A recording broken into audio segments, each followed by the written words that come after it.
नमस्कार। आज हम महाभारत के अहम किरदारों की छाया से निकलकर एक ऐसे योद्धा की कहानी में उतर रहे हैं जिनका जिक्र शायद उतना नहीं होता, अर्जुन या भीम जितने तो बिल्कुल नहीं, पर जिनकी क्षमता, जैसा कि हमारा स्रोत बर्बरिक महाभारत के अनसंग हीरो के कुछ अंश बताते हैं, शायद सबसे जबरदस्त थी। हाँ बिल्कुल, एक ऐसा योद्धा जिसके बारे में कहा जाता है कि वो चाहे तो पलक झपकते ही पूरे युद्ध का नतीजा बदल सकते थे। वही बर्बरिक।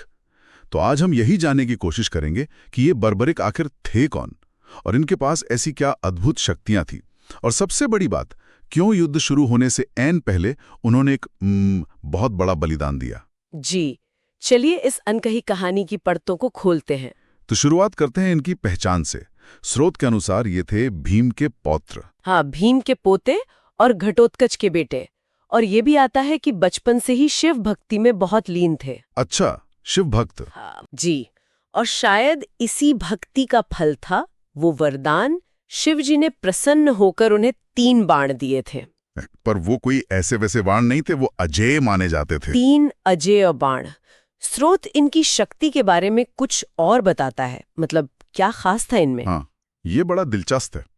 देखिए, पहला बाण जो था उससे वो अपने सारे लक्ष्यों को, मतलब जितने भी दुश्मन हैं, एक ही बार में मार्क कर सकते थे, चिन्हित कर सकते थे। एक ही बार में? हाँ, चाहे कहीं भी हो। हाँ, चाहे कहीं भी छुपे हों। और दूसरा बाण वो और भी गजब था। वो क्या करता था? वो उन सभी चिन्हित लक्ष्यों का, जिन्हें पहले बाण से मार्क किया है, एक साथ विनाश कर सकता था। बाप रे, मतलब सिर्फ 2 बाणों से पूरी सेना खत्म? हाँ, सैद्धांतिक रूप से तो यही। तीसरे बाण का जिक्र स्रोत में थोड़ा अलग है, जैसे बचाने या जीवित करने के लिए, पर असल संहारक शक्ति तो इन पहले 2 में ही थी। अविश्वसनीय, इतनी ताकत!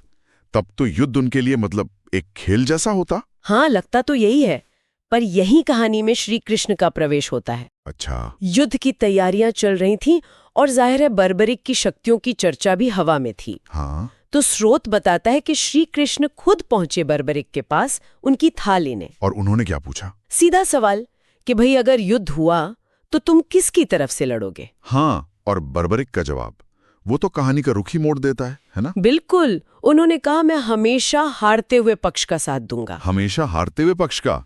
ये कैसा वचन था? जी, यही उनका सिद्धांत था। कोई पक्षपात नहीं, बस जो हार रहा होगा मैं उसकी तरफ। और बस यही बात सुनकर श्री कृष्ण के माथे पर बल पड़ गए। चिंता बढ़ गई होगी उनकी। बहुत ज्यादा। वो समझ गए कि अगर बर्बरिक युद्ध में उतरे तो क्या होगा। क्या होता?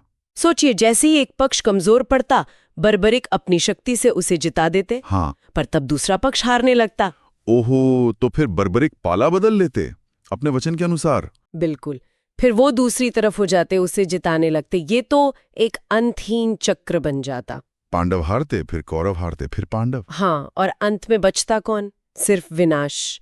युद्ध का कोई नतीजा ही नहीं निकलता। ये तो बहुत ही मतलब विकट स्थिति थी।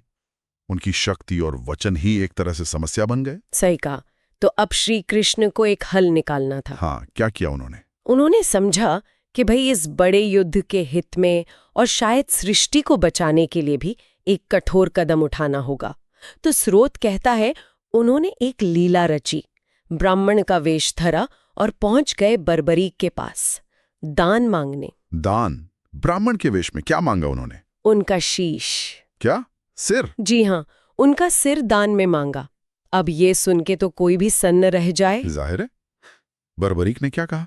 यही तो हैरानी की बात है। स्रोत कहता है बर्बरीक मुस्कुराए। मुस्कुराए? हाँ, और बिना किसी हिचक के अपने वचन की रक्षा के लिए और एक ब्राह्मण की याचना पूरी करने के लिए उन्होंने अपना शीश देने की सहमति दे दी। अविश्वसनीय त्याग, बिना किसी सवाल के। बिल्कुल, ये त्याग की पराकाष्ठा थी। लेकिन श्री कृष्ण ने भी उन्हें निराश नहीं किया। उन्होंने वचन दिया कि तुम्हारा ये बलिदान व्यर्थ नहीं जाएगा। उन्होंने कहा कि तुम्हारा शीश युद्ध देखने के लिए कुरुक्षेत्र के पास एक ऊंची पहाड़ी पर स्थापित किया जाएगा, ताकि वो पूरा युद्ध देख सके। हाँ, और ये भी वचन दिया कि कलयुग में लोग तुम्हें मेरे ही एक रूप श्याम यानी खाटू श्याम के नाम से पूजेंगे। अच्छा, तो इस तरह वो लड़े बिना ही अमर हो गए। सही बात है। उनकी कहानी सिर्फ शक्ति की नहीं रही, वो अपने वचन, अपने धर्म और सबसे बढ़कर सबके कल्याण के लिए किए गए त्याग की कहानी बन गई। स्रोत भी यही कहता है कि कैसे उन्होंने अपनी इतनी बड़ी शक्ति को होते हुए भी धर्म को ऊपर रखा। ये सच में एक गहरा विरोधाभास है। जैसा स्रोत भी इशारा करता है, महाभारत का शायद सबसे शक्तिशाली योद्धा, हाँ, वो युद्ध भूमि से पूरी तरह बाहर रहा। उसकी शक्ति युद्ध जिताने के काम नहीं आई, बल्कि एक तरह से युद्ध को अंतहीन विनाश से बचाने के काम आई। और स्रोत के आखिर में एक बहुत सोचने वाली बात कही गई है क्या? कि शायद कुरुक्षेत्र में लड़ने वाले वो जो लाखों योद्धा थे जिन्होंने बलिदान दिया, उनसे भी कहीं बड़ा बलिदान शायद उस योद्धा का था। जो कभी लड़ाई नहीं। हाँ, जिसके पास लड़ने की सबसे ज्यादा क्षमता थी, पर वो रणभूमि से दूर रहा। तो बर्बरीक की ये कहानी, ये हमें वीरता की एक बिल्कुल अलग परिभाषा दिखाती है जी, कि कभी-कभी असली वीरता लड़ने में नहीं, बल्कि सही चीज के लिए, बड़े उद्देश्य के लिए पीछे हटने में, अपने सिद्धांतों पर टिके रहने में होती है। और ये हमें सोचने पर भी मजबूर करती है ना, कि असली ताकत क्या है? सिर्फ जीत हासिल करना, या अपने आदर्शों के लिए अपना सब कुछ, अपनी सबसे बड़ी ताकत भी बलिदान करने की क्षमता। बर्बरिक का चुनाव, उनका बलिदान, ये शक्ति, धर्म और त्याग की कीमत पर एक ऐसा सवाल छोड़ जाता है जिस पर शायद आज भी हमें विचार करना चाहिए।